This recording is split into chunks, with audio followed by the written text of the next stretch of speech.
இப்போது புதிய அறிமுகம் ஆச்சி ஹோட்டல் சாம்பார் 50 கிராம் ரூபாய் 20 மட்டுமே. சென்னையில் அரசு பேருந்து டிக்கெட் இயந்திரங்களில் கோளாறு ஏற்பட்டிருக்கிறது. மேலும் விவரங்களை எமது செய்தியாளர் தாயுமானவன் வழங்கிட கேட்கலாம்.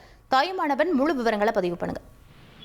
சென்னை மாநகர போக்குவரத்து கழக பேருந்துகளில் பயன்படுத்தக்கூடிய மின்னணு பயணச்சீட்டு இயந்திரங்கள், அதாவது இடிஎம் இயந்திரங்கள் என்று சொல்வார்கள், அதுல தொழில்நுட்ப கோளாறு ஏற்பட்டிருப்பதால தற்போது மின்னணு பயணச்சீட்டுகளை வழங்குவது தற்காலிக தடை ஏற்பட்டிருப்பதாக மாநகர போக்குவரத்து கழகத்தின் தரப்புல தகவல் என்பது வெளியிடப்பட்டிருக்கிறது.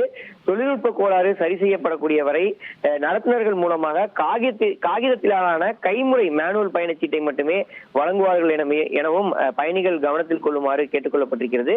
இந்த காலகட்டத்தில் குறிப்பா யூபிஐ, என்சிஎம்சி கார்டுகள், டெபிட் கார்டுகள் மற்றும் கிரெடிட் கார்டுகள் மூலமான பணப்பரிமாற்றம் அனைத்துமே இதுல செயல்படாது எனவும், சென்னை ஒன் செயலி தற்காலிகமாக செயல்படாது எனவும் மாநகர போக்குவரத்து கழக தரப்பில் தெரிவிக்கப்பட்டிருக்கிறது.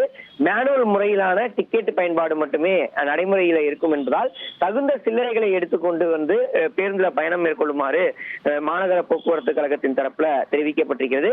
தொடர்ந்து தொழில்நுட்ப வல்லுநர்கள் கொண்ட குழுவினர் இந்த பிரச்சனையை சரி செய்யக்கூடிய பணிகள்ல ஈடுபட்டிருப்பதாக தகவல்கள் என்பது வெளியிடப்பட்டிருக்கிறது. விவரங்களுக்கு நன்றி தாயுமானவன்.